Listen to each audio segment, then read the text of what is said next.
자, 2세트 경기는 We're back T1이 with 가져갔죠. analyst 한화 stats 선수가 for 교체카드로 Hanwha Life 등장을 versus 했는데요. T1 game T1의 number 뱀픽에 2. 변화가 Hanwha 있었는지 subbed 들어볼게요. in, so was T1 there any 같은 change 경우는 in 약간 terms of their 변화라기보단 draft? 상대 조합을 약간 카운터 치는 Not like 식으로 a 했어요. change, 왜냐하면 but 이제 they 딜러가 tried 많은 to 상대 go with the 조합을 counter picks 노틸러스와 composition. 세트, 쉬운 이니시 플러스 So they had a 쉬운 very 이니시인데 easy 상대가 engage 이제 그 comp, 이니시를 막아줄 Nautilus and 사람이 한 Sept, 명도 and 없었거든요. also 그리고 이제 뭐 너네가 이니시 안 당할 거면 이니시 할 거야 하지만 우린 그라가스, 카시오페아 they had 좋아하고 Gragas 너네 and 죽을 거야 약간 이런 Cassiopeia, 피로였습니다. so they can also 그리고 counter 하나 to 같은 their 경우에는 engagement. 확실히 코리안 G2라는 별명에 Still, what I 계속 think 밀고 Hanwha 계신 Life 거죠? Esports is the 많은 Korean 분들이 그런 말씀을 G2 하시더라고요. 저는 because 솔직히 그게 왜 그런 건지 잘 몰랐는데 at first 확실히 What 픽부터 didn't get it, 느낌이 but 전체적인 팀 looking at their 밸런스보다는 draft, they 좀 개성 있는 paid 픽들이 많이 more 나오지 않았나 그렇게 생각합니다. concentration on their unique playstyle in terms 아, rather than their damage balance. 실제로 이니시 자체는 멋지게 So let's check out 들어갔었죠. highlight number 사실 1 이제 here.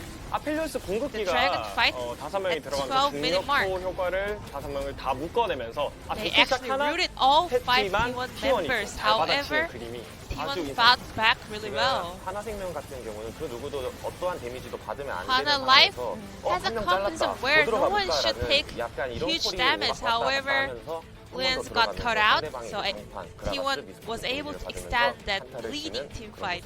네, 다시 한번 이렇게 먼지가 And 가득 game number 쌓인 2, we're 대시동의 having 그런 another 소환사역국에 와 Mountain 있고요. Rift.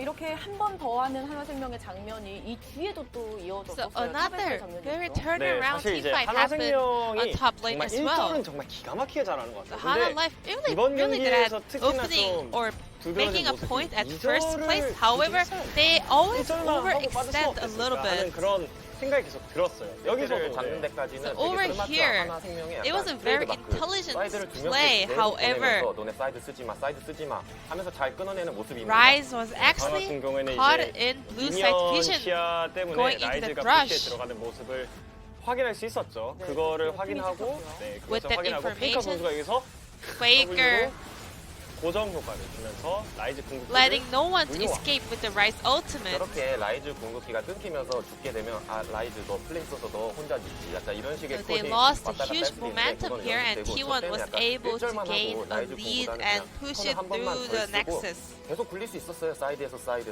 Hanwha was able to just keep snowballing in the side lane, their own typical style. However, they made a mistake in terms of their decision making that bait play.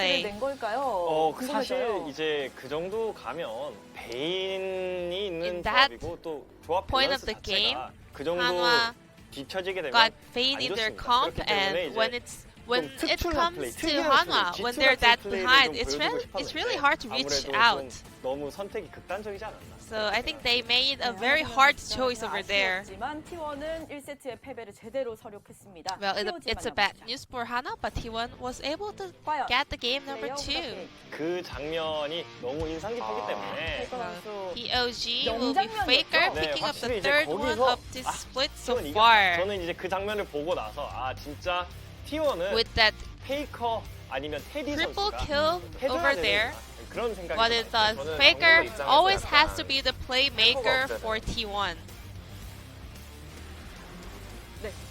헬퍼가 없는 카시오페아가 이제 Even though 팀을 he 약간 didn't 속도를 take 느리게 만들 수 있다. 하지만 teleport 확실하게 캐리를 하는 페이커 in 선수의 mid lane, however, he still was able to gain a huge profit repeating Cassiopeia by himself. Some people doubt Cassiopeia and also Victor on mid lane, but what it thinks it's a very viable pick for him. Faker losing that one vote out of 12. 한 분이 One vote from the media voted for Jungle. But Lyra thinks that's a legit vote as well. He thinks he's a nice guy. So that was the result for game number 2, and let's hand it over to game number 3 casters. Thank you. No, thank you, G-Sun, once again for a wonderful translation of the analyst desk. As wow, Faker 300 POC points. I wish I could have as many POC points as he does. That's a lot of points for sure. He's building them up. And he is back to play another game. He's got another chance here in game number 3 as T1 as a whole has bought themselves another chance. Bit of a weird game 2 was. Very disjointed it feels. Not that classic League of Legends with team fights into objectives into victories. As Hanwha Life playing a different kind of style here in this game number 2. And I mean, the thing about it is the draft was definitely much closer than in game number 1, and T1, they played around the weaknesses that they had by doing their best to sort of reduce it with the lane swap juggling over and over and over. There was the nice roam top lane that really put Cube further behind on Vayne. And then at the very end, that was a very questionable base race that obviously T1, like you said, they called the bluff and managed to win that game. So now, coming into game number 3, we have a Pantheon ban out the gate. Hanwha Life banning Rek'Sai and Jarvan. Yeah, lots of junglers already being taken away. And there's our first set ban of this series. Perhaps this means that Ornn will be considered, as he has been largely overlooked in games number 1 and 2. Don't believe he was picked or banned in either of those games. And Akali, you're gonna bite the dust. As T1, remember, they have counterpick available on red side.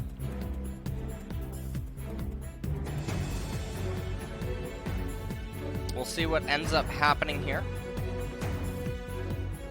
T1 putting in some consideration. Rumble. Yeah, Rumble taken away. They were able to ban Diana Pantheon Rumble on blue, but on red, they decided to take away Set, which means that Aphelios comes in here for the side of Hanwha Life as their first pick.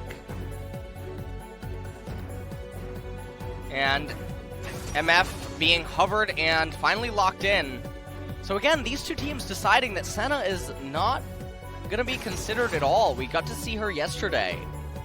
Yeah. In the LCK, but no one really putting a lot of priority on her. And Gragas now coming in for T1, not Olaf. All right, it's going to be Olaf. Hey, but you got Ornn right after. I mean, that's like... That is true. You know? So they're trying to... It almost looks like Ornn's horns go into Olaf's beard. It's definitely very weird. Interesting. You know what I mean? Yeah. All right, whatever. Anyways, listen. They line up there on the left. They do. But on the right, I'm not sure. I might take that puzzle piece out if I was building that puzzle. Lucian being hovered. Oh, it's actually just going to be swapped over to Aatrox. As now we're going to move into the second ban phase. Now the Ornn is obviously flexed mid and top. Aatrox likewise able to be flexed mid and top. And the Olaf is in a favorable jungle matchup inside of a vacuum, but we're going to have to see how the rest of the team composition pans out. As it stands right now, T1 has a lot of engage and a lot of desire to sort of have these wombo combo-y kind of team fights, and we'll see if they're going to draft further into that based on what they pick on R4. Probably going to choose support on R4 so they can retain counterpick on R5 and conceal if the Aatrox is mid or top lane. Pretty common. We'll see what does get banned away here from the side of T1 once again. Blitz, the first support that was banned. Will they consider another one? Or maybe they want to target Temps or Cuvée here potentially. With that Lucian ban, looks like they'll do just that. No Lucian for either of them, and no Mordekaiser will be played here in game number 3.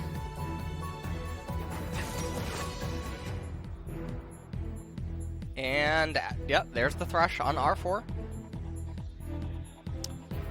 Oh, Lahenz has got a big smile on his face. I feel like something sneaky might happen right now. Is Soraka Yuumi coming on in?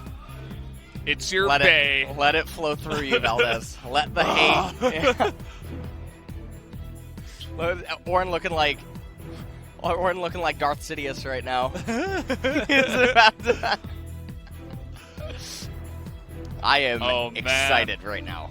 This is actually very hard. Victor is going to have to find Soraka. Now, Syndra is also really good in a spot like, okay, Cassiopeia is actually going to be locked in. Cassio is very dangerous. And the reason that I was saying that Victor is good is because once you get the movement speed on the Q, you can cast the Q, Soraka goes for the silence, you can reposition really quick and get off it. Cassio is locked into animations, however. And so, this can be a nightmare. Soraka hard counters Aatrox in top lane, annihilates him in teamfights, destroys Cassiopeia in teamfights. Yeah. Morello is going to be necessary in this game. Yeah, this is... Oh, man. We're going to need a Morellonomicon on Gragas and on Cassiopeia, and Executioner's calling on Aatrox. There is the enormous amount of healing that needs to be sliced in this game. How about MF? Is she building one too? She's going to need a Mortal Reminder. Yeah? Yeah. All right. That's it's kind of crazy. And so is this comp. Yumi, Aphelios, Ornn, Olaf, and Soraka. This is a disgusting team composition. It wasn't Olaf. This might be your favorite composition of all time. If it wasn't Olaf. If it wasn't Olaf, we were so close. 4 for 5, man.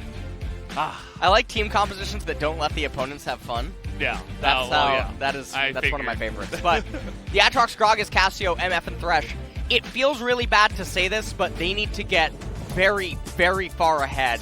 Enormous amount of responsibility on Cuz this game. Going even is not enough. They're going to get outscaled by a million years. Yep, does look that way as the rosters will flash and Summoner's Rift will be here to stay. As Soraka is back. Welcome back, Soraka. Nice hair you got going on there and wings. Up in the top lane, of course, on the Korean solo queue ladder. I'm actually leveling up a new account. I got placed into like mid-bronze on a new MMR. This is a cruel joke, isn't it, right? We're talking about solo queue real quick? Yeah. Yeah, I'm just on a 17-game loss streak. I just wanted to bring it to solo queue eventually so we could mention it once deal. on the broadcast. Everyone's just going to make fun of me now. It's fine. Thank you, Valdez, for this. I was 5 wins from Challenger. I was getting plus 24. Okay, in Grandmaster. I'm getting minus 24 now. I'm on an unprecedented 17-game loss streak, looking to continue it to 20. Oh, that after might the cast. continue tonight, right? Yeah. If I can get into a game, all the teammates are dodging me and Shrimp. We've lost 17 games in a row. I've lost 300 LP. Yeah, they look at your OPGG. They know you're just trolling your way down to Iron. A lot of them. They're asking, how is this duo almost Challenger? How did they get there? Oh, no. Good question. But, yeah, in solo queue, you see a ton of Soraka top. I mean, I was getting it probably half of the games that I play it in. Soraka is really, really good. That she is. It is a very powerful champion. I also really like the skin here. Personally, I think it's the, is it the Nightbringer? What is the new skin set? Dawnbringer and... You know what I'm talking about? The new set is the champion set. No. Got him.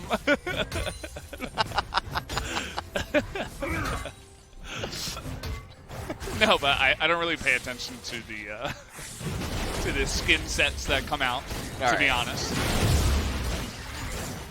Well, okay. So, Cube on the Soraka. And the reason that I was mentioning that skin is because it's really hard to see the Starfall, so it's an advantageous skin. Oh, and sometimes in competitive, unless it's prohibited by Riot, which certain skins are, you kind of want to pick those skins. Oh yeah, of course. So any advantage. Any advantage that you can possibly get. You find out an opponent on the enemy team is colorblind, find out what color that is. Try to line up your skins for it. Might as well. Yeah. That's such a Lesnick tactic, man. Yeah. By any means necessary. Yeah.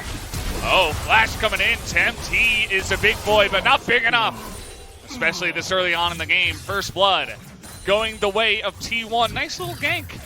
Good wraparound there from Cuz to get on top of Horn. That's a really big kill as well. Like I said, they need to get ahead. They need to make sure they have a nice gold advantage. Cuvée over here. He is in complete... He is absolutely safe. Cuvée is probably going to walk over there, maybe even Q. No, doesn't actually look like it. The wave's actually coming in.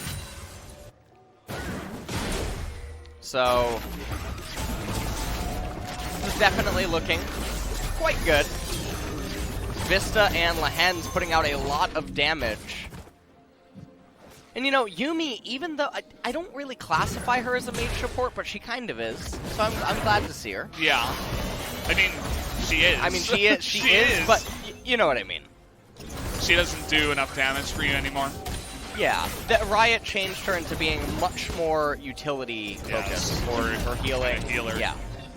Although she did just get buffed a lot in 10-3 and then micro-patched. Micro-patch buffed? Micro-patch buffed, yeah. Huh. To compound on top of it, so... Well, Hens is going to be happy. As we take a look at this, and you can just see, this was actually the last minion that Tempt wanted to get. He knows... Perfect timing. Yeah. Really, really, really good timing there by Cuz. So this is 557 days since we first seen top Soraka. Or no, since we've seen Soraka, and the first time we've seen top Soraka. Yeah. In the LCK. Last time we saw her, said that Gorilla was playing her. And, you know, she's honestly been such a busted champion for such a long time. It's really sad it took this long for people to realize how good she is. Now, some people might look at this, and if you're unfamiliar with what's been going on in high-end solo queue, or maybe anywhere, That's what I was saying when... Soraka is S+ tier, and she doesn't necessarily win lane through traditional means. She just sort of goes even, but if Soraka's going even, you're losing. Absolutely. So, and she's getting a lot of golds that she might perhaps not get in the support role, which means earlier items and just more fun, as Yuumi is on top of an Olaf who's level 6. Always have to respect that. Here he comes. Not going to do much. They knew he was coming.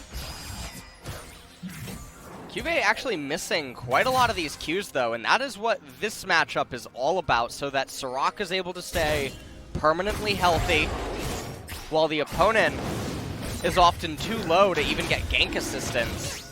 But Hanwha Life, they're going to pick up the Infernal. Now, this Infernal Dragon's really interesting when you consider that, you know, there's the champion that has shields and heals and stuff like that, which means that not just converting to damage, but obviously HP inside of a team fight. A little bit of extra going on there as Cuvée is going to recall right in front of a wave. He knows that, okay, Gragas could be on the left-hand side of the map. I don't want to get ganked underneath the turret and lose the game. So chooses to sacrifice the wave because, again, Soraka, she can fall behind a little bit and still be completely fine. So a really good decision by Cuvée there. As when we think about the Ornn items as well, Soraka, depending on how the game goes, she could build Death Cap and get Rabadon's Death Crown, but usually it'll either be the Zanya's Hourglass upgraded or the Redemption, as Faker looking for... Ooh, missed that Q. Yeah. Second Q was not enough. As it did miss, did go wide. Ornn just happy to stick around in the mid lane, build his items here. Haru currently with the most CS in the game, more than even Faker, and that's just Olaf things. When you consider the Infernal Dragon, the gold advantage is in favor of Hanwha Life. And, oh no. That was really weird. Faker's movement. As Vista gonna come in here now, and they are invading the blue and taking this away from a teleportless Cassiopeia. It's a big deal. Absolutely. It's a very, very big deal. They're actually going to give that to Olaf, as Teddy and Effort are recalling. I'm thinking that they're going to do a lane swap and go for Rift Herald. That would be the only thing that would make sense on a teleport timing here when Dragon's down. Well, One of them is. It looks like Effort is going to head up to the top side. Teddy, meanwhile, is going to continue down to the bottom lane. So one of the interesting things that you can do here is you could actually rotate bottom to Herald, take it, and then put bottom in top lane, and get the leg up on the tempo for the initiated lane swap. And then in the 2v1, they'd be able to get plates against the Soraka, and even if the plates and stuff go down in bottom lane, it would end up being a better overall trade because you still would have 3 minutes until the Cloud Dragon, and you'd also get that Herald, which could then be used to actually crack the mid-tier 1. But as played, they're just playing it really safe, and Haru now running, and now actually Hanwha Life is going to be the one to do this. So, yeah. Well, someone's listening, LS. One of the teams. They're going up here to the top side. That's going to be identified now by T1. In the bottom side, there's no bottom lanes. They have to know that they are somewhere, especially with the sweep of the ward that does get taken out. Rift Herald is theirs. T1 not going to stick around yet. We see a lot of go pings up to the top lane. So it looks like that is the potential destination of a lot of members of T1 now. Might see some butting heads early on in this game. And Hanwha Life, they have the Rift Herald. They didn't summon it. This is a little surprising. Maybe they want to wait for the cannon wave. That does seem what it does look like. Perhaps they saw the Predator Gragas coming in too, and there is that 1 second window where I believe you still can interrupt it. I say believe because I don't know if I've ever actually seen it happen. I've never seen it happen. Because I don't solo even know queue, if it's like, possible. you know? Yeah, I really don't know if it's possible. When is anyone really going to get that 1 second window? Feel free to tweet at Valdez or I if you know the answer on if you can actually interrupt the current Herald. Hey, look, The it's Ornn. silence! Ornn is pretty good. He's able to push them off the turf quite a while, but Bullet Time's still able to do a nice amount of wave clear and pushes them away from that tier 2 that they were desperately trying to get against the teachings of T1, LS. they're so far. Oh, Haru might. Oh no. Haru is T1's turning gonna here. die. Teddy Oh! is trying to use that lantern. He is able to get away for it then, but not enough as Silence comes in. Cuz going to go down. Not able to flash on time, and the 2-for-1 comes in for Hanwha Life. Haru didn't get the heal, I don't think, from Cuvée. And had he done that, Effort would probably die too. They'd lose top tier 2. The healing is invalidating any of the spell casts on the side of T1. So basically, Cassiopeia, she may as well be auto-attacking in a team fight. And that's what Soraka does, is rather than carry by deleting someone through raw damage, she basically grapples with someone one-on-one, denies all the damage they can do, morphs the terrain to be favorable to her team via her silence, and then casts the R. As we take a look at this, yeah, the R not quite there. Had it been there, this would have been lights out. Soraka is a hyper carry, even though most people don't perceive her as such, and it's because of her ability to basically put force fields over her teammates and prevent them from taking any damage. And it's a different spin on carry. It's not one that people are used to seeing, but she is a hyper. But carries do damage, LS. Or not always. You ever been carried by a priest? No, You know, in an MMO? Doesn't happen. No, that doesn't. Yes, it does. That's true, actually. You can get carried. We've got a great Holy Paladin in my guild, actually. Yeah, you can. I mean, you see it in other areas of games, MMOs. You can be carried by healers. There are certain healer classes that are so strong they just deny death, and that's a carry in itself. And that's what Soraka does. And there's no other champion in the game that does it as good as her. Yeah, she's a lot of fun, and I have no doubt in my mind we'll be seeing more of her, regardless of how this game does go, especially because of the current solo queue climate in Korea, and no doubt abroad. Down will go the turret. This time Lahen's able to group up and pick that one out, As now, I mean, we're still very early on in this game, but a lot of objectives already have been taken out. The top tier 2 not going down. That's really the only other one that was attacked heavily that stayed alive. No Drake now for 4 minutes or so after Hanwha got the Cloud and Infernal. It's a mountain, which is actually insane for Hanwha Life because they have the magic resistance already on Soraka. So she's also going to build more tank items. Oftentimes she'll get the Spirit Visage. Can be her second or her third item, depending on how she wants to build. Olaf obviously going to build resistances. Ornn loves resistances. And Yuumi, well, Yuumi doesn't really get much value out of Mountain Drake because she's always living inside of someone else. And a parasitic kind of lifestyle for sure. As Haru in a bit of trouble here. That poison once again at miss. Faker, those follow-up poisons haven't been on top of it, but again, had the zoomies from the Yuumi, not the easiest thing to take out.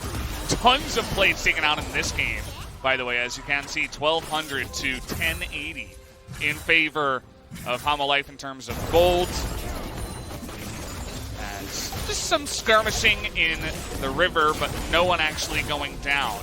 And so very even game state that we do have in this one, but a couple of Drakes going to Hanwha, whereas T1 have the slight advantage in terms of gold. Cuvée gets zoned out of the cannon. It's actually a pretty big deal. He's still a little bit ways away from 11. Teddy using his ultimate, trying to poke Philios. And, okay, Faker has to be really careful here, even though he has 2 levels up. Does seem like he is going to be recalling. He picked up 2 needlessly large rods. That's a very big spike. He's going for Rabadon's death cap. Yeah. Means he was sitting on 2,500 gold plus. And the really weird thing about this is you need the healing reduction. Yeah. So the M-Pen against some of the targets right now on Hanwha Life would be valuable.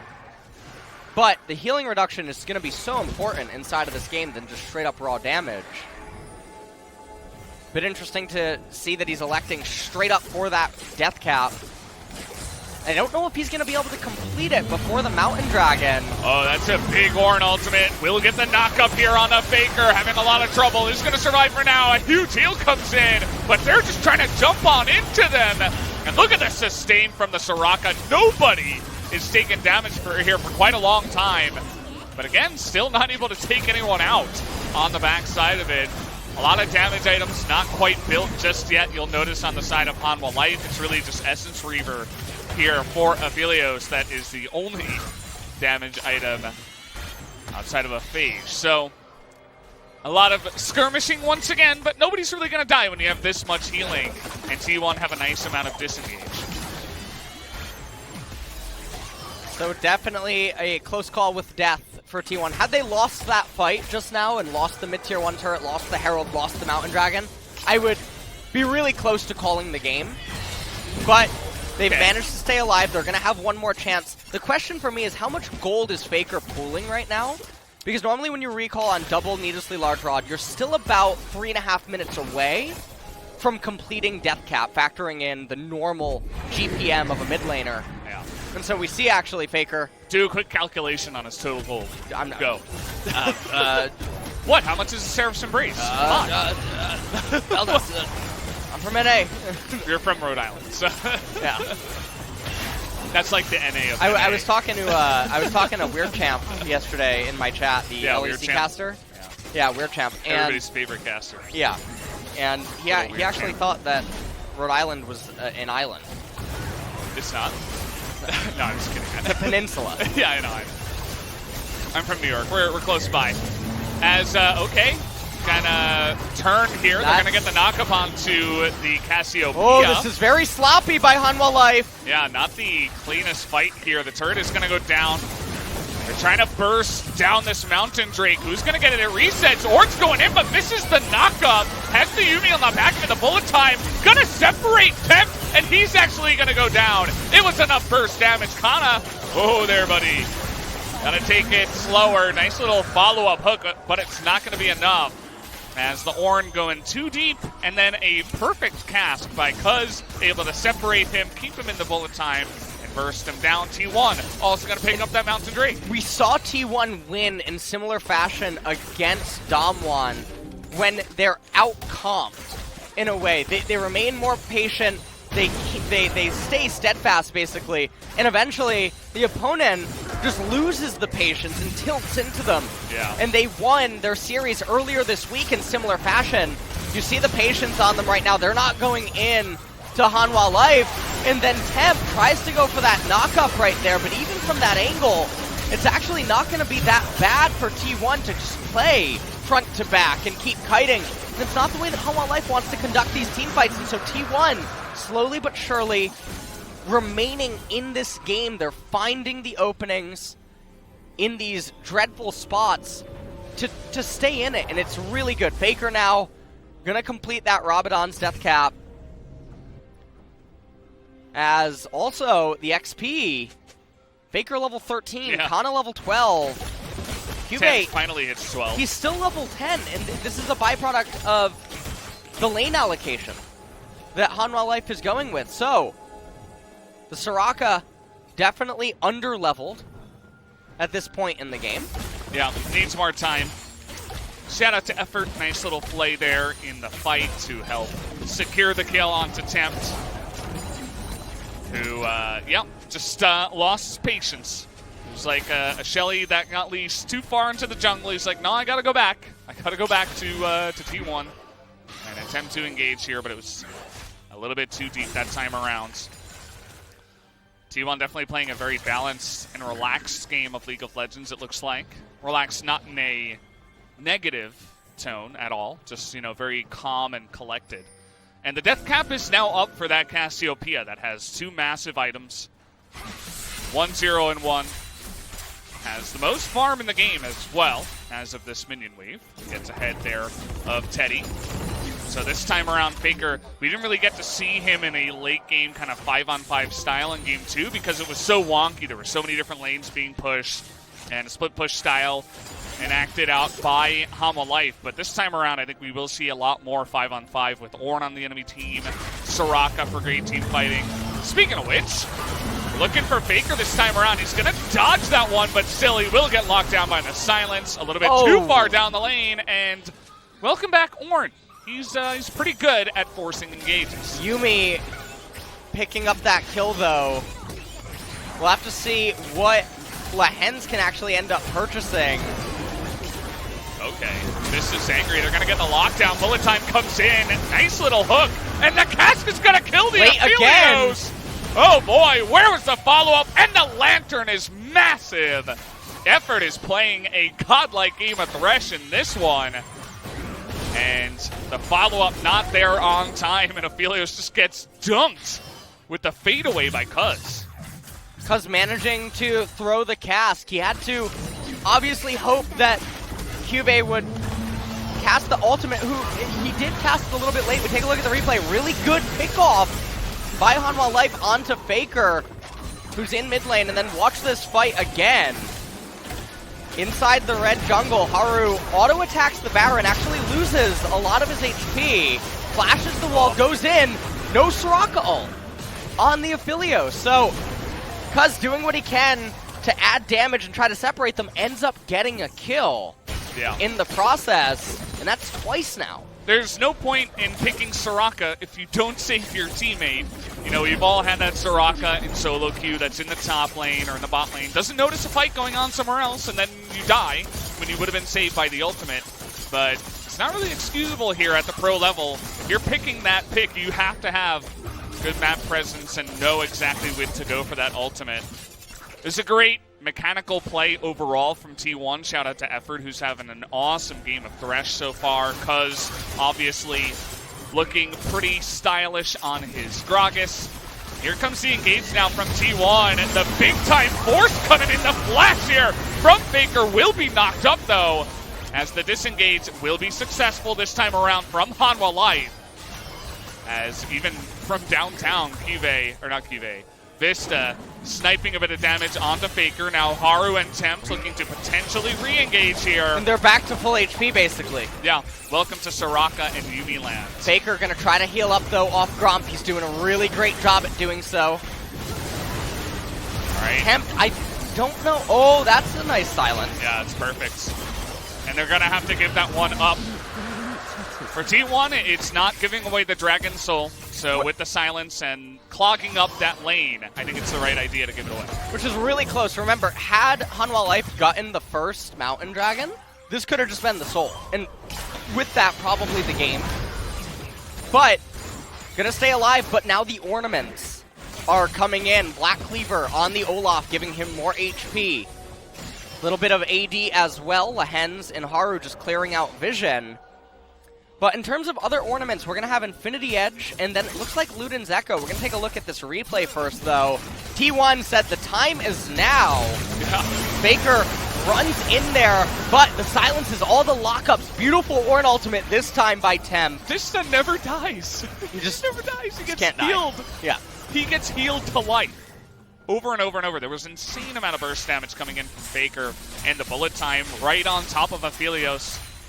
And it just didn't matter. You have Soraka and Yumi on top of you. You are not going to die.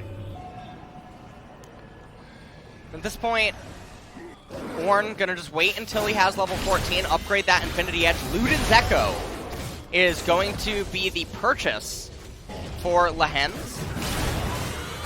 So he'll get that CDR value out of the item. He'll also get the proc, so he can add a little bit more damage. And T1 does clump up quite a lot. Looks like Spellbinder next for Faker. And, well, they do have one Morellonomicon and one Executioner's Calling on Gragas and Aatrox, respectively.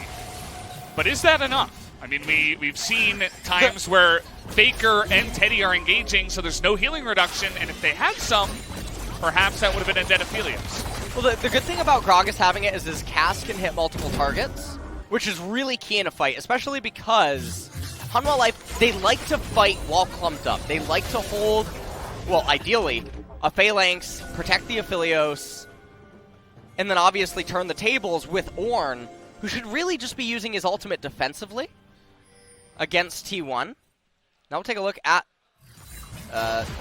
Whoa! Wait, what? That was a replay. They're ahead of us. That was a replay of what just happened. Was it? Yeah, I think we're behind. No.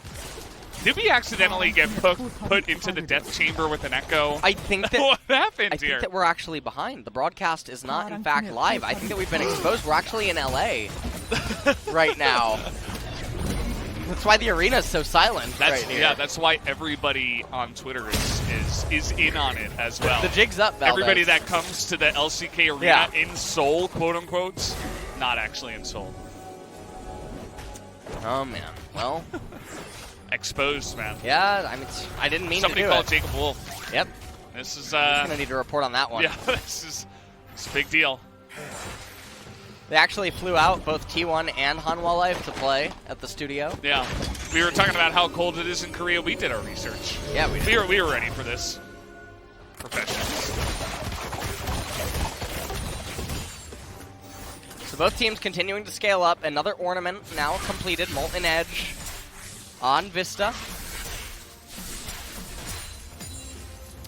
And even though Hanwha Life are down 6,000 gold, or about actually a little, 5,500, the Infernal Dragon is doing a bit to reduce that in terms of how much actual value is going in there. But... And the mountain. Yeah, the mountain as well. The ornaments are coming in. So the gold is probably actually in Hanwha Life's favor, all things considered. And then when you factor in team composition, they're definitely ahead right now.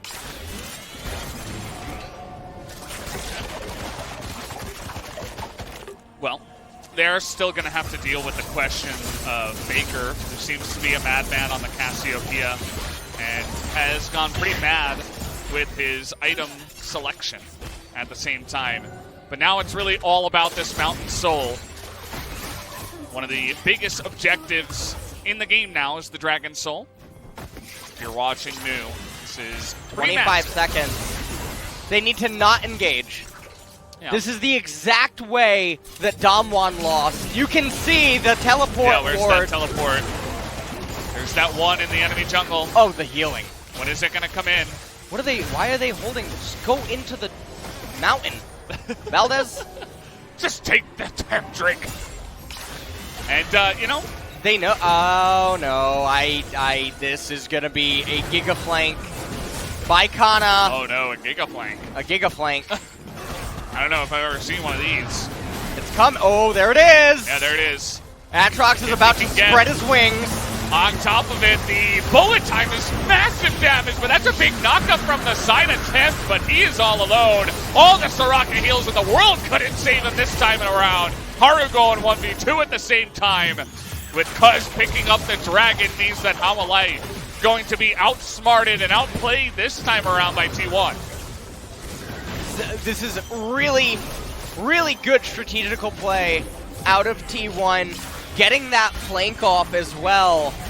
And again, the patience. This is the one thing that T1 has been displaying over and over so far in Spring 2020 is their resilience inside of a lot of these situations.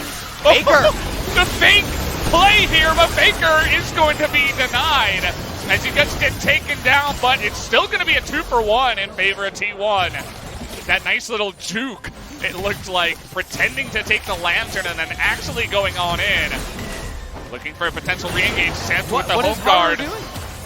Not sure about that one. Not really going to amount to much, but we do know that T1 can't really go for the Baron anymore at this point in time. Now, one of the questions I guess is how far away is Yuumi from Ludens? That's a very big item completion. Faker also now picking up Stopwatch. He'll have that available. 2 control wards as well in the bank. We take a look at this again, and this is just awful positioning. It doesn't matter how strong your comp is. When it's split up like this, Soraka doesn't know where to go. Do I go to Ornn? Do I go over to Haru? How do I use my silence? Vista doesn't even have a reliable way to deal damage, and this is just a positioning problem here. Watch Faker. 좀 해볼게. Well, it was his call to go in. 나 좋았고 괜찮은 거 같네. So it seems okay. He says, yeah, it's okay. 이러면 애매하다. He's like, oh, if it goes like this, it's kind of, you know, iffy. And he's kind of right, too, because if they had just gone to Baron and looked for a potential turn with a, you know, flash R from a Cassiopeia, it probably would have worked out better than just a 1-for-2 that they couldn't go for a Baron. And now they're just going to start up the Baron. Here we go. Haru in the front side looking for an entrance into this Baron pit. The Ornhorn this time around. Again, they're going to get flanked. Yeah, they're going to get flanked, and everything's going wide. Another cast, and a huge bullet time. Vista immediately gets popped in the back line because taking a lot of damage. Haru is going mad. He doesn't die! And Kube is still alive. They take out the 80 carry, but the real hyper carry was Soraka the whole time. The big time turnaround at the end of that one. It was looking so good after Vista died, but it just didn't matter. That's a resto Druid, Valdez. That is. She's got the hots on everyone right now. Well, I've got the hots for Soraka in this game. It's a 4 versus 1 for people remaining alive, and Baron will go the way of Hanwha Life. Oh, man. It looked like the flank was going to be good. And it was for taking out Vista. It was! He got the flank, but the Tree of Life that was Soraka just decided that you weren't going to actually die today. Yeah. Watch Pive's positioning. Yeah, I mean, He tries Kana, to save Vista. And such he's like, a nope. great job, and then Kana can't kill Soraka even through the Grievous wounds. Over and over, Olaf refuses to die, looking completely immortal inside of this fight. Kana thinking to himself, what was that? And it's not only Soraka, too, because the Yuumi was on top. And by the way, Ludens completed and buffed up by Ornn with that ornament completed on the Olaf the entire time. And yeah. We were kind of laughing at the Olaf pick, but in these fights, he's just going really far deep into the back of it with the Yuumi and a Soraka to heal him. And the other really great thing about Olaf is he's able to actually build Spirit Message, which increases the healing received. There you go. by both the Yuumi and the Soraka, which is almost invalidating the Grievous wounds that T1 is built. So I love this team composition, Valdez. This is 2 days in a row that I've gotten to see team comps that I've really liked. I really like when opponents don't get to have fun. And it has an Olaf in it too. You know what? I'm gonna give it to him. Yeah. I think I'm gonna go to the Riot store after this game. I'm gonna buy the blue Olaf shirt, and I don't believe you. I'm gonna don that on stream later. Oh man. Yeah. That would be that really would be a new thing for 2020. As Mountain Drake coming in here again, T1. They need 2 of them to get the Mountain Soul. Hanwha Life though should be pretty confident after the way the last fight went, and they see Aatrox this time around, so no flank is gonna happen. Nice hook there, buddy. You're going up against Chad. Oh, the pin! Look at that guy in the back. Faker does nothing in this fight. The big time bullet time, though, is there for Teddy. He stays alive the entire fight. It doesn't matter. As he blasts the wall. Oh, poor Kana. They don't have enough bursts to get through this comp anymore. After the initial beginning where you're like, oh, they popped someone, you have that spark of hope. Can Aphelios just... Can you just go tank at this point? Yeah. Like, you were talking about Spirit Massage, who can build it. I'm like, yeah. well, can Aphelios build Spirit Massage? Oh, they got Kana. Okay, trying to go in there. No! Reno, and that is going to be a dead Reno T1. As Teddy now is going to go down here. Dragon Soul picked up by Hanwha Life. And that is going to be another shutdown there on top of the MF. Hanwha Life with this comp and with Dragon Soul and Double Dragon, Mountain Dragon, they are never, ever going to die. They are never going to die. Absolutely right, Valdez. As really, Aphelios needs to just get a Guardian Angel. He'll have the resistances from Mountain, plus all the heals coming in. Look at this. The pin against the wall by Ornn. 3-man, even interrupted Gragas. Mid-body slam. Everyone refuses to die. Cube casts his barrier, though, even though he wasn't under any attack right here. He also flashes over the wall. You'll see it later in the clip. Oh. The smite going the way of Haru.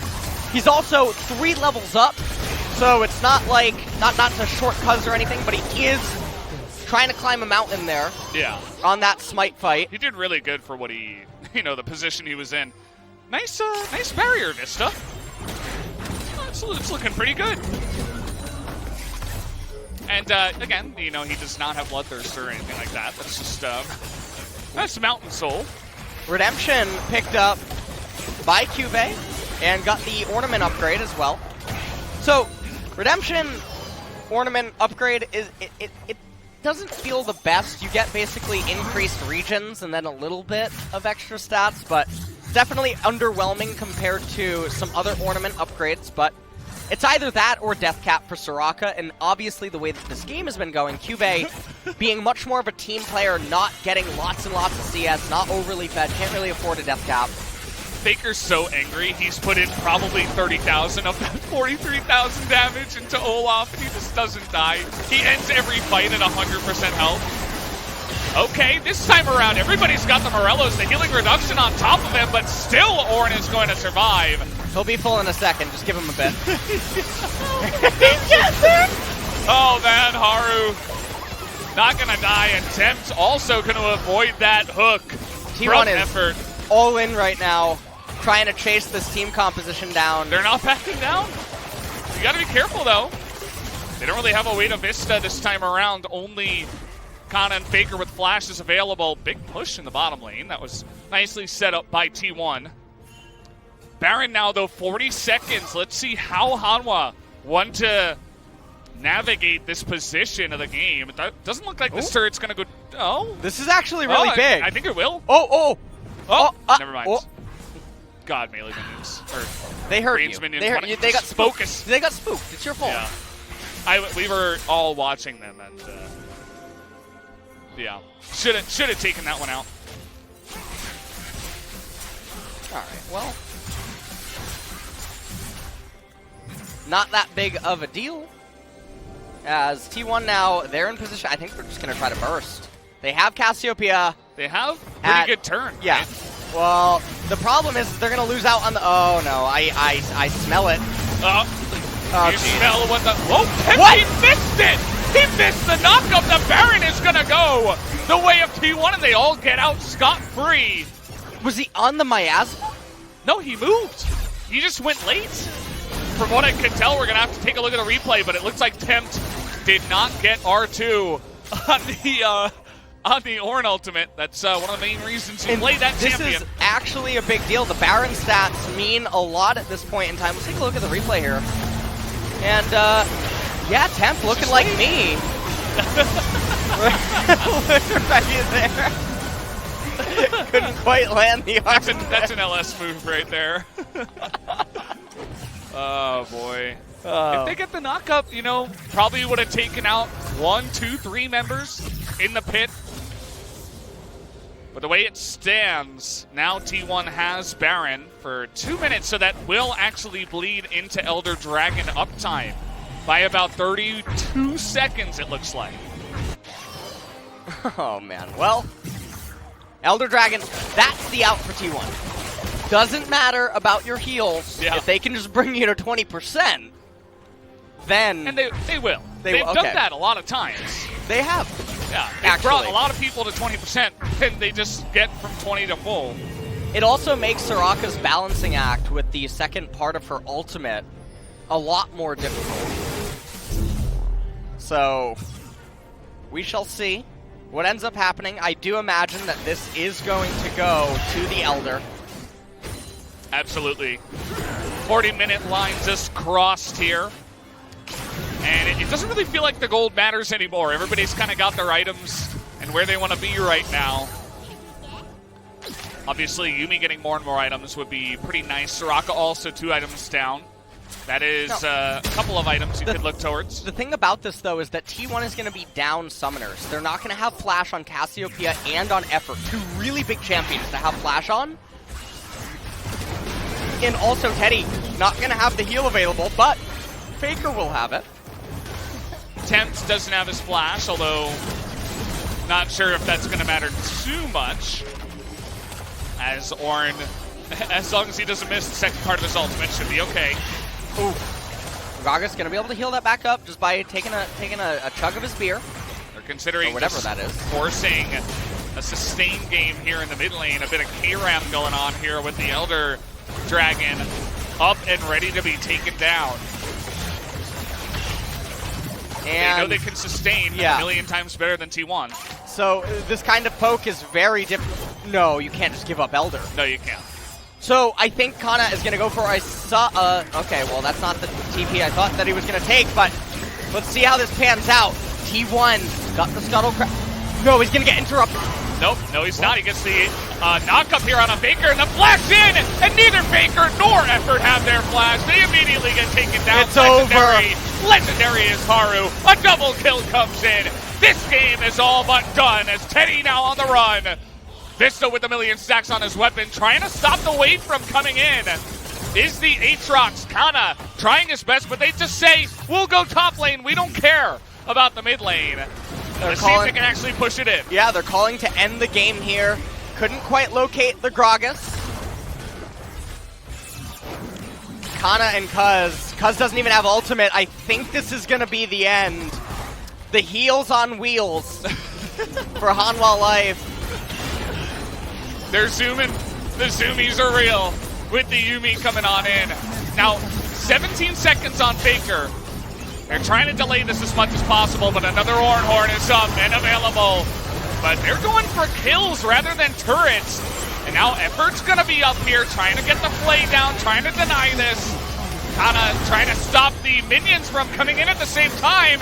You'll see that backdoor protection coming in. No minions! Yeah, they don't have the minions. That's the main thing. Kana with a big play. Faker still alive here. Trying to push him back. And Faker's not being doped this time. Will they just click the Nexus? The bullet time is going to come in. They're trying to click down the Nexus. Can Hanwha Life do it? They just got to click on that damn Nexus, and they will. And it looks like finally Tempt will be able to take that one out. Very close at the end of it. GG, Hanwha Life going to take the 2-1. What a close ending. The bot lane was open.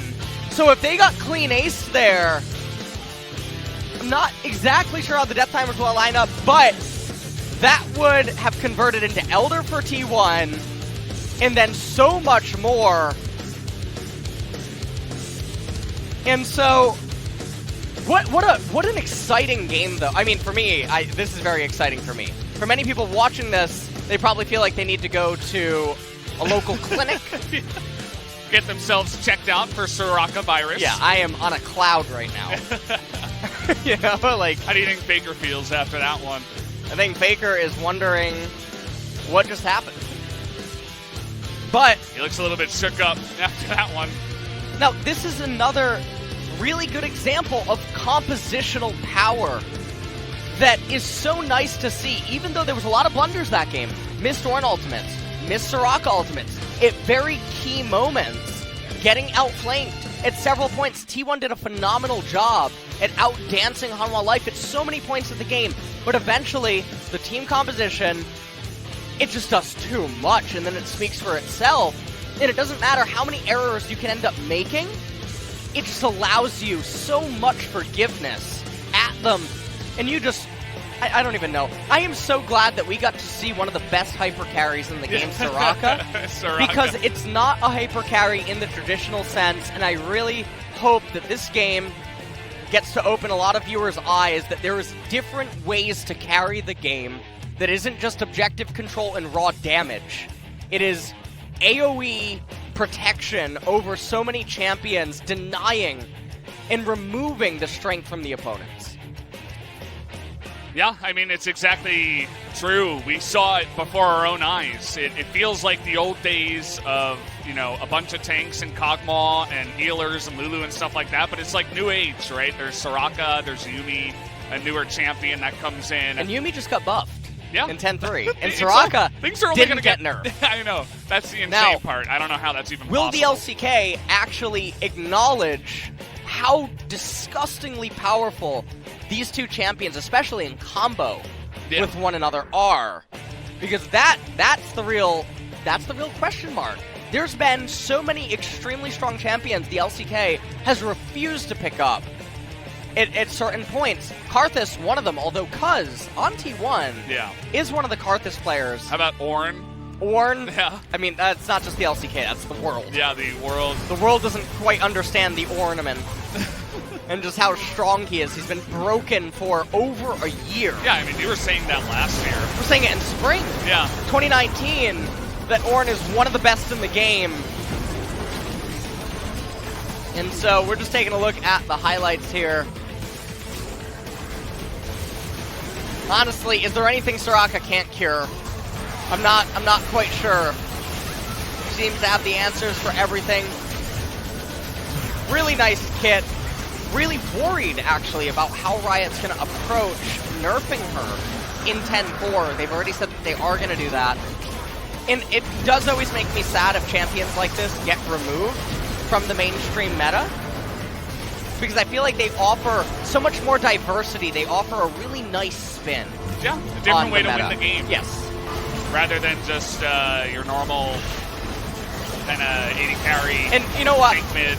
If T1 had won this game, absolutely Kana's the MVP. He had such an impressive performance with his Aatrox, doing so much work inside of teamfights. It really felt like a Kana V9 in so many different aspects of this game. He did so well on this champion.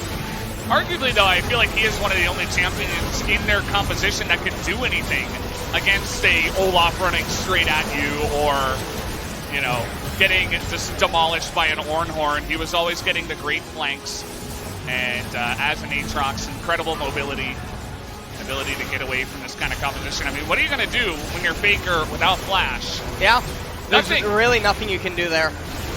And the quick decisions by Hanwha Life to capitalize on these mispositions of T1. Obviously, you can see T1, they don't have as much forgiveness for their champions. They have to walk a much thinner line, and even then, they're often still at a disadvantage. Now, this was really good by Kana. He identifies, we're not going to win this just by fighting them I'm going to try to kite back, pull the minions, and this will give the turret the armor that doesn't get influenced by the minion proximity. They almost stayed alive there. MF, obviously, at the top of the damage chart. Turns out that when 5 champions are just tanking your ultimate, you will deal a lot of damage. Yeah. Early on in the game, cask and bullet time mattered. Yeah. Later on in the game, not at all. Not even a little bit. They were getting fully casted bullet times on top of the entire team, and then Soraka just pressed R, and you know what? Then was staying alive with full health. The highlight for this today, for me, is Hanwha Life lived up to expectations with what they talked about in regards to the draft. True. I am so happy to cast a game like this and see it. I love Soraka. What LS actually stands for. Love Soraka. Love Soraka? Oh, we figured it out. Okay. That is it. Somebody Photoshop, like Soraka and LS together like this. That would be nice. A tan needs to just draw an image. Get out there. Yeah. Yeah. And you know what? Maybe we can be burning Morello together. That would be perfectly fine. Yeah. That'd be perfectly fine. Put Yumi on my shoulder. Yeah. That's some artwork I can get behind. I like it. Yeah. Where does Zorn go? Where does Zorn go? What do you mean? Maybe just replace your face with He Zorn's built the lighter. face. He built the bonfire, okay, you know? Yeah. Like, He come sets on. the whole, he puts the whole thing together. Yeah, he does. Okay, yeah. Does Olaf count? Ridiculous. Is he part of this? Tom's waiting in the background in case the cops come. Yeah. You know what I mean? He's gonna take us away on his boat. Yeah. Spit you out across the border. Yeah. Well, that was a pretty crazy series, the way it went. Lots of fun stuff from Hanwha Life. If only there was a way that Top Tom could still exist. Soraka goes mid. Then you get like a Kog'Maw or a Jinx. And you throw an Ivern in the jungle. I think I need to go to the bathroom. Yeah. I hope that we go to MVP break Where's soon. the Yumi go? On the, There's a lot of options on the Kog'Maw. now. Yeah. Of course. There's a lot of options now, Ban away the Yumi, maybe you just Maybe go just for throw in a Lulu. A Lulu instead. Karma? Karma top? No, but then it's like, no, it's not the same. I'm getting hot flashes right now. You just ban away. Okay, I don't understand how Haru gets What? it, but at the end of the day, he was the one getting the kills, so I suppose they were really happy with that.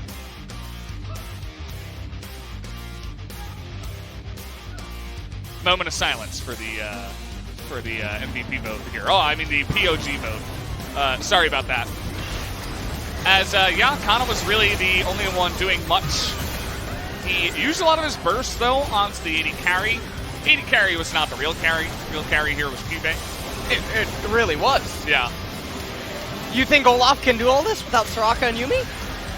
No.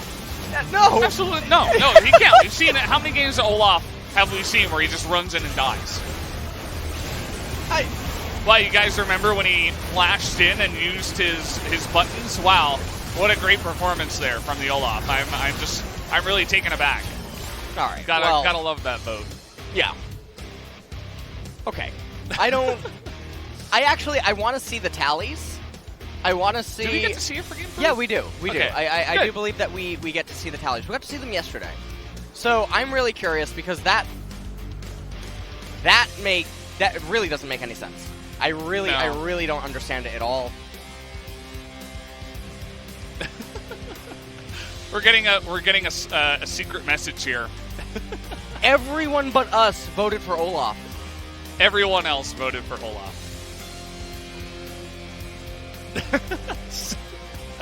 I'm gonna pull the LS here and just walk on. Either way, guys, I'm gonna hand it over to Ji-sun. She'll help us with the translation of the interview. Thank you very much, guys. This is Ji-sun with the interview translation. And let's hear from Haru Cube from Hanwha Life Esports picking up 2-2-1 victory. Cube, how are you feeling right now? For game 1, I was really proactive, so I enjoyed playing it. And Haru, you were playing against your former team, right?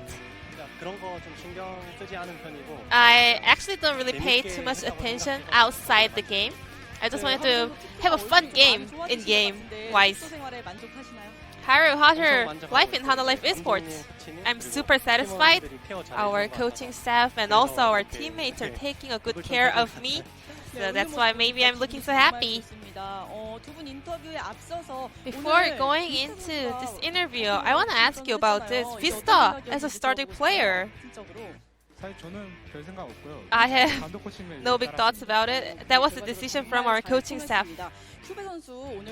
Cube, your performance on set in game number 1 was incredible. So people are taking a few runes on the champion. So what's the better rune, Conqueror or the Aftershock? Conqueror has a lot of gives you a lot of advances in terms of 1v1 fight, and well, Aftershock is also good in terms of defensive fights. And we had a lot of wombo combos in Hanwha Life Esports competition for game number 1. You had a very bold engagement. Because they were kind of in the front. That was the only reason why I ran in. But you were the only one rushing in. Was that dangerous? Well, if I rush in, I believe my teammates will just follow. Set Rumble was a great teamfight comp, but is there any other part for that comp? When it comes with sets, you can also put Rise, and also Mordekaiser is good with any compositions. So, was that because Cube was good or Sat is strong? I think Sat did a lot of work, to be honest. Well, you guys did drop game number 2, but game number 3, Haru was a monster. And the coaching staff, players are keep saying that Haru will make something happen this year. And today, game number 3 was about it. I think that my performance is improved a lot. And for that game number 3, we actually could end the game earlier. However, we were a bit afraid to, so the game was a bit extended, so we have to work on it as well. I used to be a little bit of a coward, but I've become very bold. And Yumi on Lihen's was awesome as well. So I guess you guys have been practicing that. Yumi Olaf comp, so who's the main caller for that? See you, Lihen's is the main shot caller in that kind of composition. Yeah, Hanwha Life players were really loud playing this game. Well, I'm not, but Lihen is really loud. I just kind of follow the mood in our team. Do you like Lihen's style? Very interactive and active for communication. He's really always friendly, so I really like him. Well, thanks to that synergy, Haru was able to pick up that quadra kill as a jungler. Well, actually, T1 had a really nice position in the flank. Did you expect this big victory in this fight? Well, at that point, I was sure I was not going to die, no matter how far I go in. Well, weren't you sad you missed the pentakill? Well, pentakill doesn't really matter if you get the victory. I value victory higher. After a couple of teamfight victories, we knew that we will be able to break down the Nexus in the end. And also Soraka. I mean, Hanwha Life Esports was trying a lot of creative composition.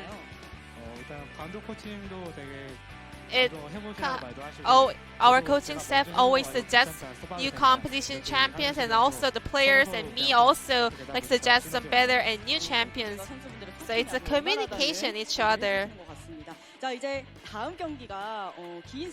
So you're going to be playing against Kiin in your upcoming series. So, how are we going to prepare for that top lane matchup? Any message for Kiin? I mean, Kiin is not good at talking or interviews, but he is so good at game. However, I believe it's not a matter of top lane competition. Nofe has a lot of information of Africa, so I'm trusting that. And I'm always confident. Cube, your confidence also boosts my confidence. I kind of get why are you so confident as well. And Haru, what's your goal for this split? 일단 저희는 항상 이제 경기 보여줄 We 때 always, 재밌게, when you play game, 재밌게 이기자 이런 we always 그 try to show 목표로 fun 계속 games. 연습할 것 That's 같고, the goal for 꼭 us as a team. 스프링 시즌이긴 한데 It's only a spring split, but 감독님 스프링 시즌은 좀 our coaching staff 맛보기용이라고 하셨는데 always 그래도 told 저는 spring 우승하고 season 싶어서 is about trying, you know? But I really want to get the title for the spring split. 멋진 출발 진심으로 So 감명받았고요. T1 fell to brand new Hanwha Life Esports, and this will be the end of the interview with the main characters, Cube, Haru from Hanwha Life Esports. Thank you. Thank you, Ji-sun, as always, for the wonderful translation there. Good to hear from the boys from Hanwha Life. And, yeah, very well-deserved victories over T1 there in the series. I feel like it really came down to the compositions and the drafts in that one. Yeah, and this is the really big concern because this is 6 games now, and not even including Keswick Cup in last year, where T1 are constantly plaguing themselves before the game even starts. And I don't know what to really say about it at this point. The players are obviously all really, really good, and so sometimes it doesn't matter. Or sometimes the drafts are much closer, like in game number 2. Game 2 is a perfect example, right? But in game number 3, Kana was really trying to put the world on his shoulders and try to carry that game with a lot of his flanks and just the Aatrox play in general. And so if they can tighten that up, identify, you know, drafting in general, their players are all phenomenal. And their ability to work as a team, be patient, and do all those things is really great. It's really exciting on the flip side, though, to see Hanwha Life now. We might actually finally have a team that shakes up the meta inside of the LCK, and we'll see what ones follow suit. Yeah, I mean, there's a lot of people that are calling Hanwha Life the G2 of Korea. I feel like some of their drafting was pretty fun to watch, at least, after that. We will be back, guys, in about 30 minutes for the next matchup. Don't go anywhere.